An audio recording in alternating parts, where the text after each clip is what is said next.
Hey everybody, John Malanca here, United Patients Group, and my latest guest is a gentleman by the name of Bruce Eckfeldt, and you can find him online at eckfeldt.com, but his organization is called Eckfeldt and Associates. And Bruce's journey was cannabis patients and using his entrepreneurial skills and what he's doing today. He's an entrepreneur, he's Inc. 500 CEO, as well as a business coach. And so what he does, he helps patients who want to get in this industry, but also businesses who are, I guess, struggling of what to do next. But he's helping keeping the wheels on the bus through his master classes, one-on-one coaching, as well as his podcasts. Very knowledgeable guy. I really enjoyed having you on the show, Bruce. So thank you. For our audience, I hope you enjoy this as much as I did and we did doing this. But if you haven't signed up or subscribed to our channel, please do. It does help get our information out there. So like us, write comments, and enjoy. We'll see you soon. Bye-bye.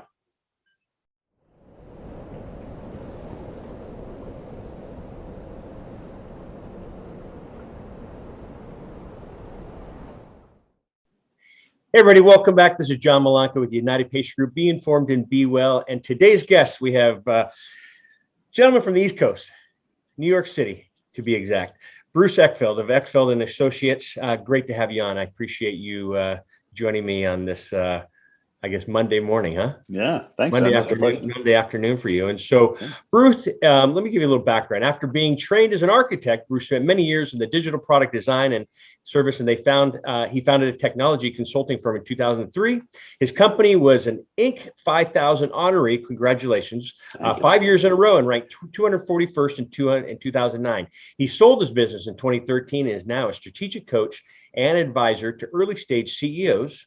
Hopefully I'll be in there with you, and their leadership team. He hosts 2 podcasts, Scaling Up Services and Thinking Outside the Bud, and writes weekly for Inc.com and on leadership as well as strategic business growth. So thanks for being on the show, Bruce.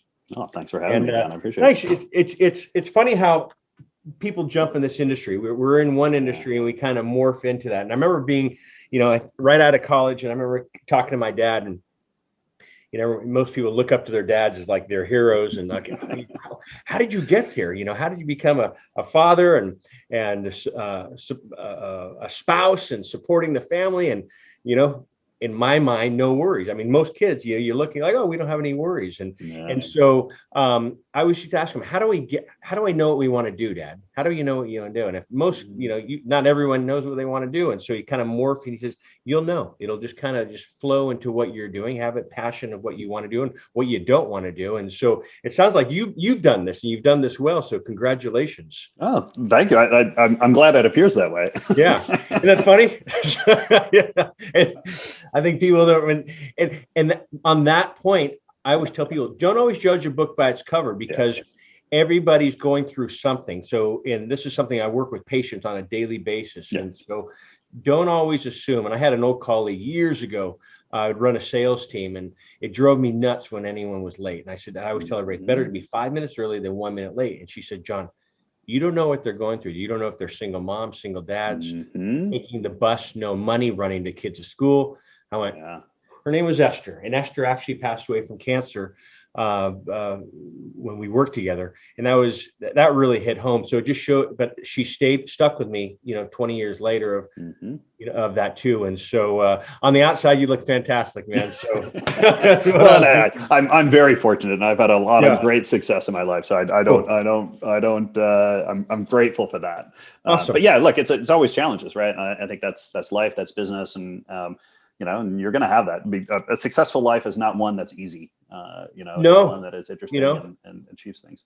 And I think learning, you and I have spoken off camera, losing my wife to cancer a few years ago.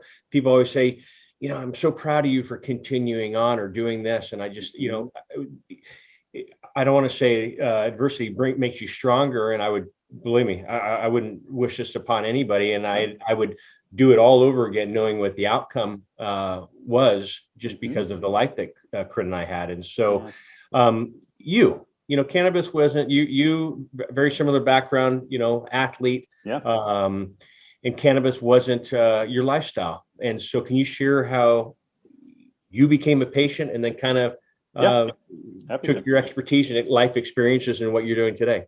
Yeah. Yeah. I was a pretty intense athlete, student in high school, college. Never really got into it. I had friends and stuff were into it, high school, but never part of my kind of sphere. College, I was a competitive rower. I was a cross country skier. I was a biathlete for a while. Oh, wow. So I was really into those things, and not that that didn't jive with use of cannabis necessarily, but it wasn't part of my world. Even, I went to McGill University in Montreal, fairly strong cannabis culture in Montreal. Certainly exposed to it, but just never really a big part of my life. And then about 9 years ago, ended up with a fractured vertebrae. My L5 vertebrae fractured. Ended up having a fairly major double fusion surgery. 12 hours. They got me out of there. They handed me this big bottle of Percocet, and a friend of mine was just like, "Hey, you should try pot." And I was certainly open to it. I didn't have any, it wasn't like, "Oh no, I can't try pot," but I never really thought about it. And I certainly never had thought about it as a therapeutic. And so and I was like, "Hey, I'll give it a go." Right. Like I certainly knew the downsides of, the opioids and Percocet and had done surgeries and stuff before and knew that kind of zone that it puts you in. And so when that was offered to me and suggested, I was like, "Yeah, I'll give that a try." And probably within a week, 2 weeks, certainly within 2 weeks, I was off all the Percocets.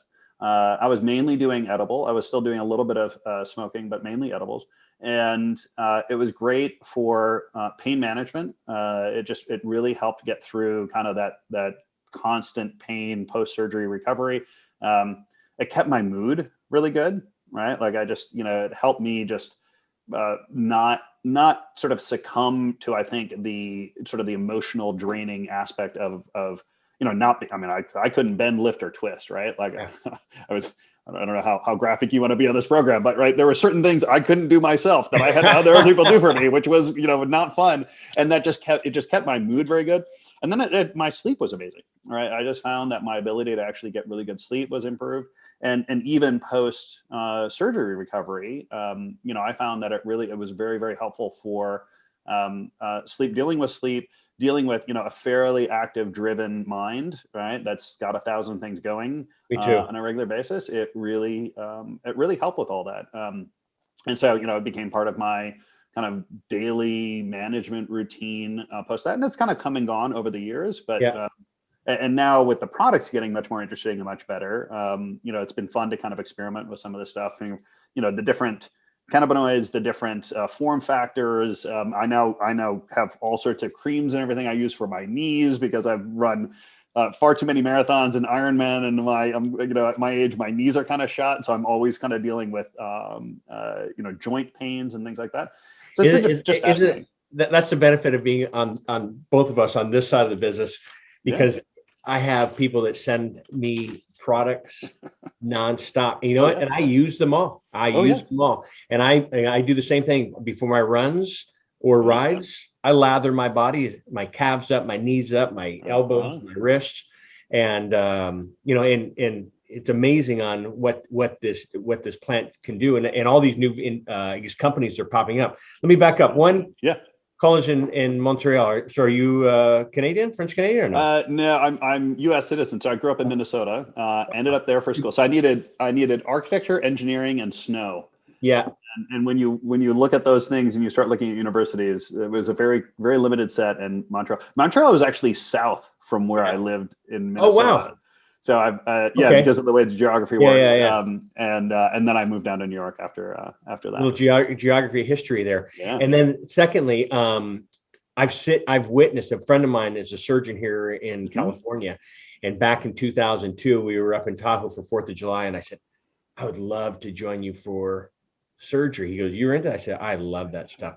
He said, "Meet me." And so I went to the hospital on that Tuesday, scrubbed up, did the whole thing.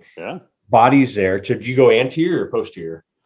We did, and we went in through the front. They did most of it through the abdomen, and then they went in the side. So I've got cages between the spines, and then I have rods and pins through the sides. So minimally invasive. Yeah. I sat there, body, head, anesthesiologist, the doctor, myself, and another doctor on that side, and I was right here, and they literally opened the body up, and my first breath was skin. And he goes, don't inhale. I go, don't pass out, don't pass out, don't pass out. But I was able to see, I was right there. Yeah. I mean, I was, and I don't know if you can do that nowadays, and he was one of the doctors when Christopher Reeves had his accident. He was teaching overseas in Italy, and so they reached out to him, but it's an impressive. So did you have the titanium cages that they put in there? Yeah, I've got 2 titanium cages between L4, L5, and S1, and then I've got rods and pins in the back. But yours is 12 hours. Yeah, just because we had some other complications. I'm on an anticoagulant for some other things, so we had a bunch of things we had to do a little differently. Yeah. So it was a big deal. It is a big deal. It went very well. I mean, I must say the doctor was great. So to hear you say that, I was like, oh my gosh, that brings back memories. So yeah, like you, my brain never stops as well. So cannabis. And it worked with you, Pam, because a lot of patients that I work with, including, Corinne, it didn't work with her. I work with a lot of pain patients. Another woman who's been on our show, Claudia Morandi, she said, John, I've tried all these things and unfortunately it didn't work. And that was one thing that Corinne said, how come it doesn't work for pain? And again, cannabis is not a one size fits all. I'm glad it worked with you because like you said, it helped with that appetite, nausea. Yeah, also all those things. Mood. I do think there's a slight difference I realized between pain alleviation and pain management. Okay. So I certainly had pain. It didn't make the pain go away, but it just allowed me to deal with the pain much more effectively and productively. I'm a big meditator as well. So I think the combination of meditation and the cannabis allowed me to kind of, tolerate, manage the pain so I didn't have to use the opiates. Because I found that the opiates just numbed me. Yeah. I mean, physically and mentally, and I didn't want to do that. So, and it's constipated. I mean, that's the thing that a lot of patients do. It's like, I'm constipated, and especially if you're going through chemoradiation on top of everything. And they make that pill. Remember the commercials that were about, 5, 6, 7 years ago for opioid-induced constipation? Here's a pill for you. And it's like, okay, take these, but if you get backed up, take this pill. And that pill doesn't work. Take this pill. Take this pill. Take this pill. And so, so I mean, we see, health and wellness sounds like the same thing has been in your lifestyle as well, and keeping our body balanced. I don't know how old are you, but I'm 53, and I feel like I still look out my 20-year-old eyes. Yeah, you got me by 3 years, but yeah. Okay, good. So 50s are great. 50s are great, and we're still able to do this. And the good thing, we still have our hair looks, and you have some great hair, but also touching toes. I can still touch toes. That's the one thing, or see my toes. Yeah, and everything else in between, all the way down there too. So, so you talked about. You with everything you've done, congrats on selling your company, being an architect. I mean, so you have a wide variety on your resume. Yeah. What made you get into the cannabis industry? Was this just something from personal experience, or just seeing opportunity? It was both. I mean, I certainly sort of having the experience I had with cannabis kind of opened my eyes to really the power of the plant and where it can be applied, and that just was fascinating. I mean, just from a someone who's been an entrepreneur for a long time and always kind of looking for new kind of innovative trends and what's going on in the world, that was, I certainly saw that, hey, I think there's something here, right? Something is going to happen with cannabis in terms of how we embrace it as a culture, as a plant, as a medicine. And so that was certainly interesting. The work that I do as an entrepreneur and as a coach is essentially helping, companies that have a huge opportunity to grow, figure out how to do that, right? Like I joke, it's like I help keep the wheels on the cart. Yeah. Right? Like we can go 80 miles an hour, but like your cart might fall apart when we hit 40. Well, I'm there to help figure out how to keep the wheels on the cart. And just seeing where the cannabis industry was going, it's like, wow, there's going to be a lot of very high pressure, high paced growth that could definitely stress a lot of companies. And so doing what I do is just a perfect opportunity for strategic coaching, basically helping CEOs, leadership teams really figure out what their strategy was going to be. How do they execute on that? How do they level up their leadership skills? How do we find the right people, get talent involved, design the right organization? So, as an industry, it was a great spot for me as a coach. And quite honestly, the other thing I realized is most coaches like me kind of wouldn't touch cannabis with a 10-foot pole.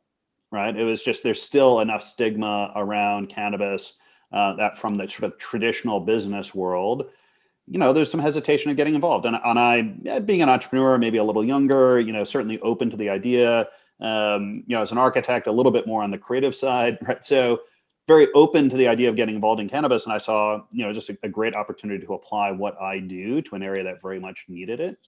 And, and then honestly, I can function in the world, right? Like I can function in cannabis. And the fact is cannabis is still, it's a little hairy at times. You've got a confluence of cultures, a confluence of kind of people and experiences and capabilities. And being able to how kind of navigate that and deal with that, I realized I could operate effectively in the world and bring what I do to the cannabis culture in a way that they were able to kind of understand and accept and embrace and leverage that. I when we started this journey, like you, I'm thinking, how do I share this with my family? One, but also two, old work colleagues, because of stigma. And I remember for the first, 8-9 months, I would do, we would do press release and they would just say John, I wouldn't say John Malanca.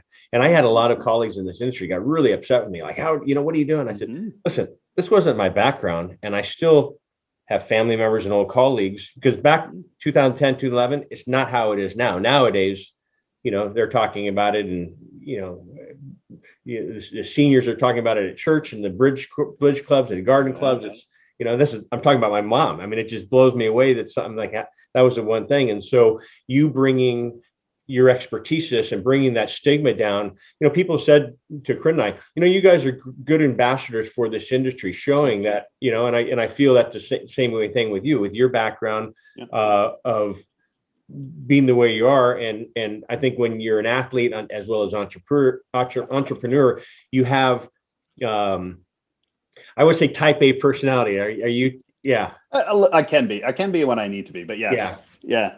So, I think that's very much part of it. I mean, I think I was reasonably fortunate that, so I'm certainly the only person in my family without a PhD, and everyone else is medical, MDs, RNs. Okay. And so on one hand, I think there was a fairly sort of scientific kind of focused on, is this really medicine kind of thing. On the other hand, a fairly open mind of like, hey, look, if this stuff works, let's figure it out. I mean, the cultural side of it, I guess I never really had too much, stigma immediately within my family around, at least not that I can remember offhand. But it's certainly in the beginning, it was a little bit, you're getting into cannabis. And now it's like, ooh, you're getting into cannabis, right? So, I used to joke, like, used to be, everyone would step away from me at the parties when I talked about it. And now everyone wants a job. Same. I mean, we would exhibit at pharmacy conferences, not pharmaceutical, but with pharmacists. Yeah. And the first year, people would walk by our booth and go, okay, I'm not looking. And then the second year, like, okay, I'll come over here and see what they're up to. Year 3, year 4, year 5, everyone's around our booth. Good to see you guys. How can we get involved? What's going on? And so, again, it's just bringing the stigma down, the talk. I mean, years ago, you wouldn't, dear friend of mine, the Hydes, Mike and Callie Hyde, their son is Cash Hyde. And Cash was the very first and legal medical cannabis, youngest first legal medical cannabis patient in the United States. And he was the pioneer, but no one wanted to touch it with his 10-foot pole, meaning Good Morning America, Today's Show, Dr. Oz. And they would talk to him, hey, Bruce, do you want to be on the show with you? Yeah. And then say, sorry, we can't do it. The higher ups would say something. And now, I mean, it's just to show you where that is to where we are today, or that we're then and today. I mean, in all the parts of this industry, the stigma is down, and people are turning to this that have as a medicine. And so, can you talk to that? What you're doing, what you're seeing in the industry, because what you're doing with helping so many businesses. There's some great ideas, and they have a lot of money, but they're not keeping the wheels on the bus. And I've seen that because, like you, I speak with companies on a daily basis that are wanting to jump in here to help have the right mindset. But what are they missing? Is it a goal? I mean, a map? Well, so I think the challenge, I mean, there's a lot of challenges. I think, I mean, there are obviously just general challenges in cannabis, but I think one of the things when it comes to the medical side is is the kind of when adult use programs come into the market, right? So you've got a state that's established a fairly good medical program, and then an adult use program comes in, and the two big problems are access to products, right? Like the product tends to go towards adult use, and so there can be a problem finding sort of inventory quantities of good product, and honestly product development, right? Like the area starts to shift towards adult use, right, and away from the therapeutic focus kind of products.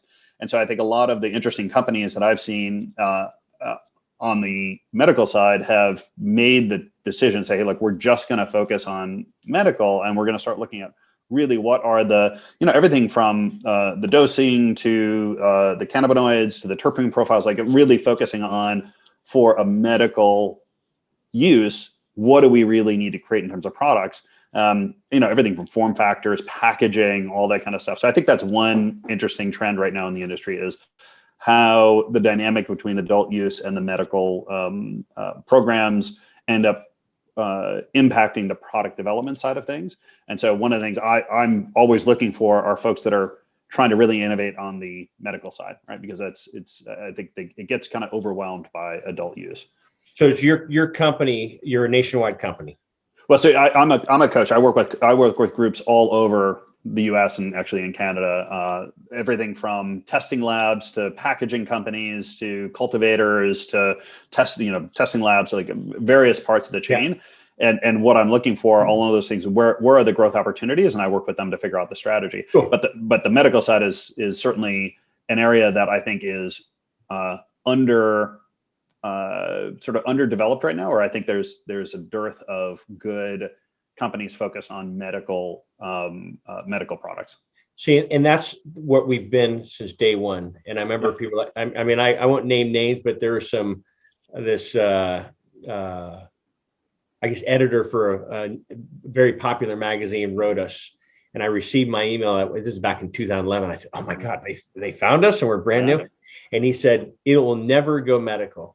It will never go medical." And I'm thinking, listen, I have nothing against the recreational, but we're fighting for people like my father-in-law who had 2 weeks to live. 2 days, 2 weeks, 2 months, not 20 years. And so just like in the restaurant business, you have your early birds, the blue hairs who want to come in at 5 and be out by 5:27. And then the people, the other group that comes in. So I said, that's who we're fighting for. And he wrote back, "I apologize, it'll never go medical." Well, literally, no, they changed their name. The medical cups, I'll leave it like that, and medical magazine. But California being legal since 1996, it's medical. In 2016, it came up to become adult use. And a lot of people in the industry, I voted no on it. Corinne, my wife, she voted yes on it. And the reason I voted was because we were so medical that I had seen what it's done to Colorado, Washington State, Oregon, and the medical market came in and really pushed out the recreational state. The adult use, came out the medical. And so a lot of doctors we work with had to close their offices because now they're going, I don't need to go see Bruce anymore. I can just go right down to the dispensary. And talking to patients now, right after that, I said, "How did you vote?" And they said, "We made a mistake. We felt like we were, at least in California, it was the kind of a bait and switch type of thing." And right now, 2021, this is 2016, they're still, what do we go? What do we do? What do we listen to? Yeah, it's two. For me, they're just two different industries. Yeah, right? You've got one which is really looking at money. A patient model. Yeah, so certainly one. Well, look, I think at the end of the day, everything is money, right? Like I'm not gonna pretend that there's not profit motive in either side. I would love to have the duffel bags of cash, which all the media points on to about the and there's nothing wrong with the recreational side. That's not what I was getting at. It's they're different industries. I think the problem comes is when they're the kind of confluence of them from a customer point of view and from a production point of view. And when you get these dispensaries that you have dispensaries that are clearly adult use focused, and you have some dispensaries that are clearly looking at, more patient focused. Do you think the product, let me get your insight on this. Do you think the products are identical and one's just higher taxed than the other, or are they separate products? Because I have this talk quite a bit. I guess I would say from a strategy point of view, they are different strategies. I mean, the underlying formulations could be very, very similar. Although I think there's still, I mean, I think there's one of the challenges has been so much of the formulation strategy has been on the adult use side and not on the medical side, that you have a dearth of good quality medical products designed to be used for medical applications. So you end up with, from even going into a medical dispensary, you end up having to kind of use adult use products and not really having the right, underlying formulations, I find at times for patients. Also purely from a branding point of view. I mean, the packaging, the form factors, things like that, clearly, the weight has been on the adult use side. So I'd love to see more innovation in terms of formulations and in terms of product, formats, packaging, and stuff like that are really geared towards the medical side. But it's a profit motive force, right? Like where can companies make money? Yeah, I mean the adult use is there. And I appreciate your take on that, and as well, because I always look at it that the products are the same. Because people will say, well, let's go with this one. I want medical, not the recreational. So a lot of patients and consumers' mindset is CBD's medical, THC's recretional, which, and then you say every cannabinoid plays a part in bringing your body back to homeostasis balance. And then the tax portion. And so I look at it is you can still have access to medical grade products in the recreational at 21 and over, but the tax is different. And are you seeing that as well? Or are you seeing others? Because you're working with a lot of companies that are. Yes, I'm working with lots of different markets. I mean, generally, yes. I mean, they're taxing, or I don't know how you say it. They're providing a discount on the tax for medical use. In part because it's it's sort of a vice tax, right? Yeah. Like if you're adult use, like, okay, we're going to tax it higher because this is kind of a luxury. It's not medical necessity. I think that's generally been the market or the kind of policy logic behind the things. But it creates this gray market, right? It creates a situation. And the fact is a lot of people are using or coming in through the kind of the adult use side to self-medicate. Right. So, I mean, just because, someone isn't going to a medical dispensary or using a medical card or paying the medical tax doesn't mean they're not using it for medicinal purposes. It's just a question of like, what is the avenue they've gone down and what's the best road for them in terms of actually acquiring the products that they need. Yeah. Speaking about products, can you share anything that you're working on right now, or is it kind of hush hush until it makes it to market? Well, so most of the groups that I work with, it's all hush hush until they, until they launch things. But I mean, I guess in general, the things that I've been interested in terms of trends, certainly some of these more interesting formulations. I mean, as you mentioned, we're learning more and more about all the different cannabinoids and the terpenes and the flavonoids and everything that are in these in the plant that we can extract. So that's really interesting to see how we're kind of understanding not only how these individual molecules work, but also in combinations, how they create different effects. Some really interesting stuff of people now, using other plant, products, plant medicines to incorporate into this, right? So not just cannabis, but, other traditional plant medicines, with various kind of properties and capabilities and putting them into kind of formulations where cannabis is just one of many things they're putting into stuff. The other one is interesting is there's a couple of groups that are developing or extracting terpenes from non-cannabis plants, right? So like oranges and things like that. I mean, these, terpenes come from all sorts of things. I mean, cannabis is an offshoot of the hop, plant, and that has gone off to, there's lots of different ways you can get terpenes out of the hop families, but all fruits, there's lots of different ways you can get these terpenes. So people are extracting terpenes for the purpose of creating formulations such that you don't run amok of the cannabis laws, right? So you can still create a terpene blend with non-cannabis plants so that you can actually, and now you have no restrictions. I mean, you can ship it internationally as it's just a fruit product. Yeah. But they're kind of learning from the cannabis side to figure out how can we get these terpenes and create some of these profiles and create. And some are of these they in specs. oils? Because I've been to conferences before the COVID hit, and you go to this table and it's like, oh my gosh.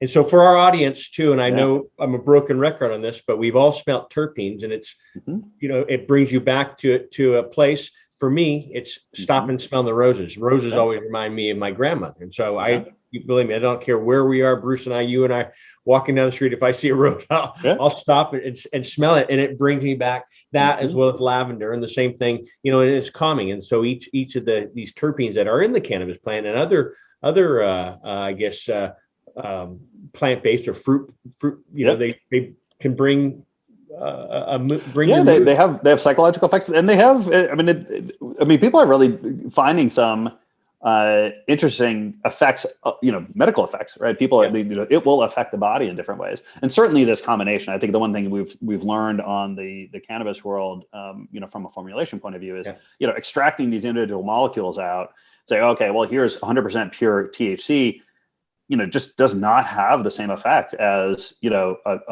a full spectrum or a broad spectrum profile, which these things work in combination. I think it's one thing that I've appreciated, having done, interviews with lots of these folks now, the challenge we have in cannabis from the medical side, where you have an industry, a medical industry, which is fundamentally based on identifying individual molecules, researching them, testing them, putting them into trials in very particular ways and in very isolated, controlled environment to be able to evaluate and prove efficacy and be able to actually put these to market. Cannabis is not that. I mean, cannabis is a plant medicine. It comes as a whole broad spectrum of molecules, cannabinoids, and trying to pull them out individually and test them like we would a Tylenol it doesn't work. And so there's been a lot of friction, a lot of challenges from, the research in the pharmaceutical world. Like, how do we do this? How do we validate, cannabis as an effective drug in these different, formulations for these different conditions in this different environment? I think it's probably one of the bigger challenges in cannabis. Are you seeing that a lot of these companies are having to do this out of country, out of the U.S., and go overseas or up to Canada to have these tests? And unfortunately, you're seeing this. Well, they have to do that. But most of that has been because we can't do the research, right? Because it's still federally illegal. We can't actually run the tests the same way we would run them.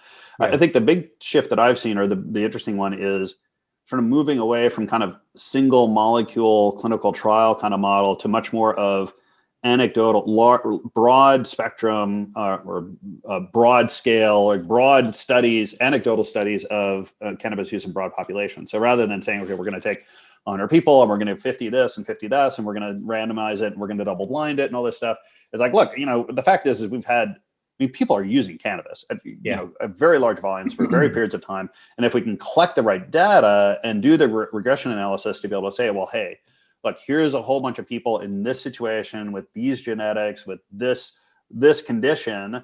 Let's look and see how, different cannabis products are affecting them, positive and negative in different ways. Like there is ability to pull out legitimate research or legitimate conclusions from some of that stuff, but it's a whole different approach to trials and being able to conduct research around this. And we're just not set up as an industry to do that, or certainly pharmaceutical is not set up to do that. And so a lot of this has been innovating on how do we collect this data, how do we analyze this data, and how do we validate using this different kind of data approach? How do we validate this from a effectiveness point of view? Let me back up to terpenes really quick. Have you ever spoken to Dr. Susan Trapp? She's out of Colorado. No, I haven't. She's a terpene specialist, and she's been on the show, and I've worked a couple of things. I would like to put you guys in touch, because I think if you're working with a lot of terpenes, she would be a nice asset as well. Yeah. So companies that are coming in here, what can you share because a lot of everyone has a story. I have a story, you have a story, and how it kind of led you into this. And a lot of the patients we work with, and we do stories of hope on a regular basis here, United Patients Group. And with those stories of hope, what they went through, they started a company. And so for our listeners, how can you help? What would you do? Like from A to Z starting point of, Bruce, I need help. I don't have any wheels on the bus, and I need at least to get one wheel and a spare tire on there too. And so, do you work? And I know you're working with multi-million-dollar companies. Yeah, so the challenges are different. If you look at kind of as a company grows, right? From sort of, I've got an idea, raising money, founded a company, first product, getting to market, getting traction, getting profitable, scaling the business, like each step has its own set of challenges. So generally I'm working with companies that they've got traction, right? They've got a product, they've got customers, they're making money. They're profitable at some level. Maybe they're not. Maybe they're just like, we're able to generate revenues. We just can't figure out how to make it profitable at the scale. And we want to figure out how to really scale this thing up. We want to get to several $100 million in revenue. And I work with them around that. I would say the core of what I do is around strategy, meaning every successful, I would say, in order to be a successful scaling company, you really need to identify who is your core customer, right? Who do you really serve? Who do you really focus on? What is the product or service that you provide them? Meaning, like, what do you do for them, right? If you're trying to sell everything to everyone, you're not going to get very far, right? You just cannot focus. You don't have time, money, and energy to try to do that. And everyone else in the world is trying to do that too. So you're not going to differentiate yourself. If you can really hone in, who am I trying to serve? What is the problem I'm solving for them? And what is my solution? If you can really hone that, that's where you can start to really focus on scaling. So everyone I work with, it's a lot of this is winnowing this down, like trimming out all the things you could do to the handful of things you really should do to be able to grow and scale. And that's going to be based on really what are your unique capabilities, what your passions are at, right? There's a whole kind of confluence of things that come together to figure that out. But yeah, it's that defining the focus. And then figuring out, once I have this focus, how am I going to go to market? And then what do I need to build around me in terms of operations, in terms of talent, in terms of leadership teams, in terms of expertise? I would say one of the big challenges in cannabis these days is even for companies that have a great strategy and there's a great market opportunity, if you need to get to a couple hundred people in your organization to be able to scale it, it's tough to find good people that can work in cannabis. And so there's certainly not enough people in cannabis right now. And so you're pivoting people from other industries, and that doesn't always go so well, right? Like I certainly run into a lot of cases where you've got this great, pharmaceutical executive, 30 years in pharmaceutical, is going to come over to cannabis, and then they crash and burn in 6 months because it's a different industry, and it's a totally different industry, and they can't make the change, right? And other people can, but that's one of the big things. But so I work with them to really figure out strategy, and then how do we really define the scaling process? What are the goals? What are the targets? How do we build out a team to achieve that? But just to mirror what you said, I tell people all the time, this is, and I've done, like you, quite a few things in my life, and I'm thinking this is one of the craziest industries. I remember when Corinne and I first started, I would say, you see this my forehead? Yeah. You see that bruise? She goes, no. I go, that's for me banging my head against the wall of frustration. And these were the business professionals in this industry. And I've seen a lot of people come and go at this wave. I think there's a lot of opportunity in this industry, but it's not a get quick rich industry. And I think that's one of the biggest misconceptions. I'm going to get in the cannabis industry. I have dirt, I have a seed, I have water, and I'm a multimillionaire right now. And it's like, it's not. And I think if you need to come in with some compassion in your heart as well, if you are coming in to say, oh, I'm on the medical side, I want to help people, in which, I've seen a lot of great companies, and I've seen companies come in that have a great idea, great product, and they're no longer here. And I don't know if it's capital, or they burnt out, or just business in general. I mean, it happens at your local ice cream store, your pizza joint, or whatever. So what can you share with our audience? I want to spotlight what you're doing and how people can find you. What are the core things that you can do for companies coming in? I know you shared kind of a little cliff note there, but how do they start with you? So if I came on, Bruce, I'd like to start, and I do receive your emails as well. Yeah. And so what can you share with our audience? Yeah, well, so I always push people to the podcast, right? So my podcast has really great interviews from all sorts of people in the industry. Their stories of just getting into the industry, struggling in the industry, being successful in the industry. So there's some great content there. I always suggest if people want to learn more about cannabis, listen to some of that stuff. In terms of the work that I do, I mean, I'm a strategic coach, right? So my job is helping clarify those issues of who is my core customer? How are we going to go to market? What are the differentiators? How do we build out core capabilities? I have a series of strategy sessions that I run, privately for companies when they want to go through the strategy process.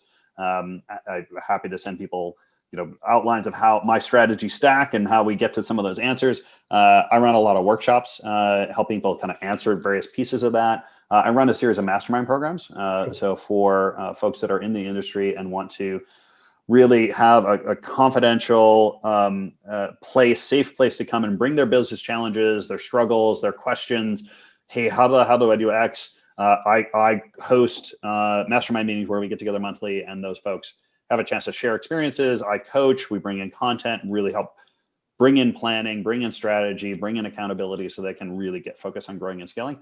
And yeah, I mean, the medical side, it's there's been a lot of folks coming in with really great intention and noble causes, and which are incredibly important. But the thing is, you also have to run a successful business, right? Like unless you're going to get funded continuously somehow from some outside source, like you've got to figure out how to make money. And so I think one of the things that I love doing is helping people that are super passionate and have really noble causes and are mission driven also figure out how to make sure that it's going to be a sustainable, viable business model. Because at the end of the day, that if you really want to have impact, if you really want to bring your product, your service to market and impact as many people as possible, you have to build a sustainable, scalable model around it, right? There's no point in doing it, or it's really tough to do if you require funding at every stage. Being in this industry for 11 years, I think we've seen it all. I've seen a lot of companies come in, even in our company, the same thing of growing pains, what worked, what didn't work, keep on, pull your bootstraps back up and keep going. That was one thing that I still have in my head every day with Corinne is act like you're in the middle of mud or in the trenches, mud, heavy sack on, pouring rain, wind blowing, and you're just one step at a time and look forward, just constantly go and forget about all this other hoopla on the side as well. Well, you mentioned, let me go with your mastermind course, and you're saying sharing ideas. Is it a one-on-one sharing ideas, or are you in a group like a round table? So the way I do it is I put together groups of about 6 to 8 CEOs, and I do it by industry. So all these folks are in cannabis. I make sure there's no direct competitive conflicts. So either geographically spread, or you're working on different parts of the growth chain. But the point is to bring together folks that are going through this, similar struggles, right? Like, trying to figure out how to get this business running, growing the business, finding the right people, figuring out a strategy. You can often learn a lot from other folks that either are going through the same thing or just went through that or are going through that in 6 months. And so I create a container, right? A space where we can get together and share those ideas. I what we call hot seat, right? So I get people to really, okay, like what is the real challenge? And we dig into it. We push for root causes. We get super vulnerable at times. I was gonna say, do people feel comfortable sharing? We've had people cry. We've had people like, oh yeah, absolutely. Like, because look, at the end of the day, it's challenging, right? As an entrepreneur, like most of the stuff that you're struggling with are stuff that's in your head, right? And if you don't have a place to be able to kind of work that stuff out and the nice thing is that group, no one has a dog in your fight. Right. Like we're just there to love you and like help you be successful. Right. Like we're not an investor. We're not a spouse. We're not an employee. We're not a business partner. We're not a regulator. Like whatever. We're just there to help you be successful. But we can give you honest, feedback around what we see and the patterns you're in and your thinking patterns. And we can help call some of that stuff out.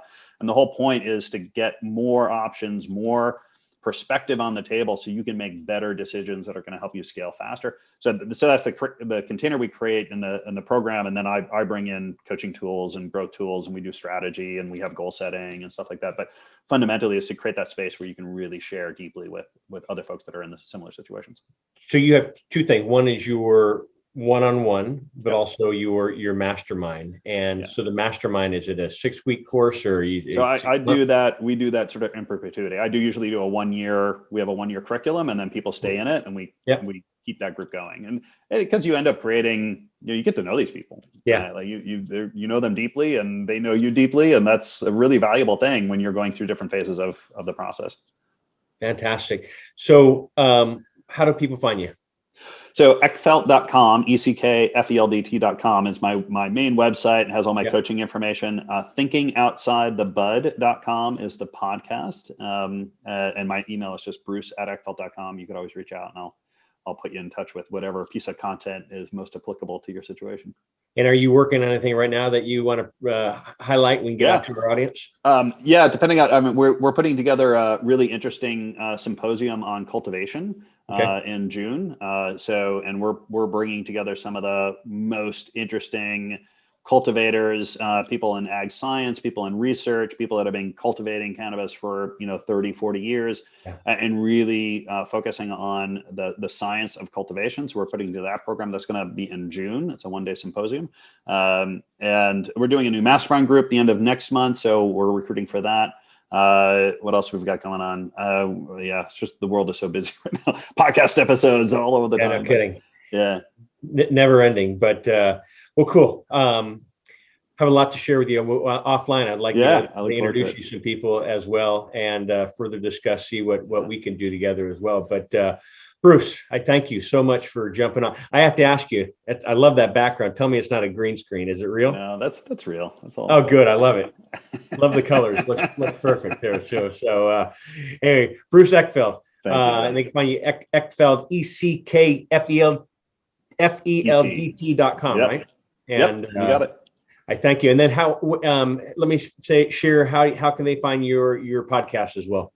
Yeah, so thinkingoutsidethebud.com is you just search for that and you'll find it. And it's on all the platforms. There's a website. We'll push you to whatever platform you want. So awesome. Yeah. Well, Bruce, I appreciate you being on and doing what you're doing in the industry, and I look forward to doing more with you in the future as well. And have a blessed day. And everyone, hope you enjoyed this. I certainly did. John Malanca is the United Patients Group. Be informed and be well, and we'll see you again soon. Take care, everyone. Bye-bye. Hi, John Malanca here with United Patients Group. I hope you've enjoyed our videos. Please click like as well as subscribe to our channel here on YouTube. Also, follow us on Twitter at UPatients Group and on Facebook at United Patients Group, as well as for our podcast. Please click the link in the description below. We'll see you there. Bye-bye.